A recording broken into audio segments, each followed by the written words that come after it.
to another nonprofit spotlight. Today we're here with my friend Kat Nell, who is the new director of Hope of Glory Ministries. Kat, tell us a little bit about yourself and what you're doing here. Yeah, well, I just want to say thanks to Sid for you guys for having us on today.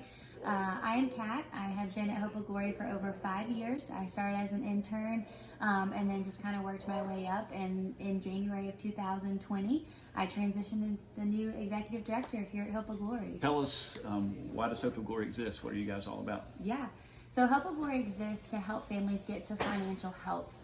We actually started in 2001. Clark and Lisa Stallings and a faithful other believers established Hope of Glory. They wanted to see the mission be transformed throughout Pitt County for the gospel to be shared. We did music venues, we had food and clothing distribution sites, and then we moved over to our current location where we are now, and we have totally evolved into a new model, a new empowerment that helps families get to financial help, financial stability, and we hope to relieve that need for governmental or charity assistance. So tell us, what are the programs you have now? So we have our empowerment program, which is called the Community Co-op program, where families come in, they fill an application, a financial assessment. If they're in our program, they attend financial classes, nutritional classes, have a financial mentor, and they're also able to shop in our mini grocery store twice a month. With this, they set goals for themselves, paying off debt, putting money into savings, paying off credit cards, medical debt, different stuff like that. And so they are able to use the wisdom that they've learned from the educational classes, also the wisdom from their mentors, to be able to hopefully one day be financially stable and to be able to pass that on to the generations to come, and hopefully just to continue to transform lives here in Pitt County. This is our mini grocery store that our families are able to use once they're in the program. Depending on their family size, they get so many bubbles. And so this lets us keep track of how many pantry items that they're able to get, and then the cold and frozen. And so they come in, they use their clipboards, and they're able to get different items based on what they want. So the really cool part is we're also teaching them how to shop in a grocery store, how to make meals, to understand sales. So if something's on sale at Walmart this week, it might be more beneficial for them to go there and then to get something else here. So it's really helping them to be able to establish those type of shopping principles as well. So we are grant funded for our food. So we do order food from Walmart and Aldi. We go pay full price for it, and we shop every week for our families. And then also we have a partnership with the Greenville Community Gardens with Love a Sea Turtle. They donate fresh produce to us when they're able to harvest it. And we usually partner with Simply Natural every year for the ice cream festival, and then we're able to host a food drive with them. So a lot of this stuff either is purchased through grant funding, or we're able to host food drives, or just local people in the community donate it, especially couponers. They love to donate to us. So over here we do have toiletries, but we are not grant funded to buy toiletries, so we always like to host toiletry drives for people to donate shampoo, conditioner, laundry detergent, any stuff like that, because those are still things that our families have to purchase. So over here, when we have any in, they know they're able to get some from here. So it's fun to see so many people around here. Tell me, how many employees do y'all have?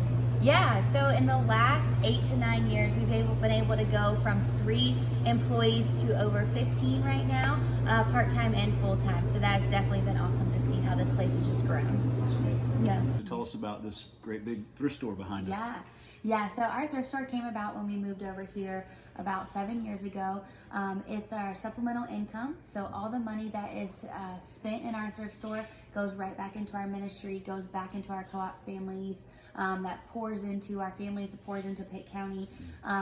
Everything in our thrift store is donated, so we have amazing donors. It is open to the public. I think that is one thing that a lot of people don't realize, that our thrift store is open to the public. We just saw that there was a need for more families, more generations, just different people needed lower items or lower cost items. And so we started the thrift store, and it has been faithful ever since. We have grown every single year with sales, with donors, and so it's just been really awesome to see. And I might be biased, but I think it's the best thrift store here in Pitt County. I could probably second that. I don't do a lot of thrift stores, but this one's really cool. Yeah. So you said that this is a daily fundraiser. I love that idea that this is a sustainability part of what you're doing. You're not asking for money only, but also you're finding ways to raise money creatively in the community, and that's a real practical way. If you think about what success looks like for you guys, what's the ideal outcome for a family involved with you all? For us, we would say success for our families is they graduated within our program within 3 years, that they would come out financially stable, or they would come out without the need for ever going back on a governmental or charity assistance. Maybe coming back and being mentors as well.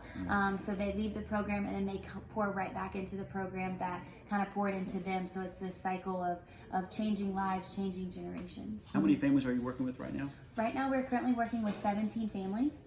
We have the ability to work with 30. So they fluctuate off and on. We graduated 5 last year. 2 of them graduated debt-free. And we'll graduate 3 next month as well. Even in the middle of the pandemic, we did our quarterly reports. And so in 1 quarter, from January to March, our families put $8,000 into savings and they paid off $19,000 in debt in 3 months. And that's this quarter. This quarter. COVID quarter. COVID quarter. Wow, that's amazing. Yeah. Tell us how people can get involved. Where do you need help right now?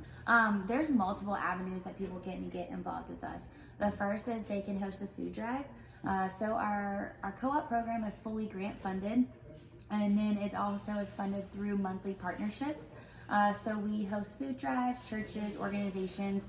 There are certain foods that we do take in the program, so they could contact myself. We could set up a food drive. We also are always looking for monthly partnership, which would be a monetary donation. And then also mentors. Mentors are our key thing, what it keeps our ministry running, especially our co-op program. They mentor families, walk alongside them, welcome them into their home, welcome them into their life, and kind of just do life with them.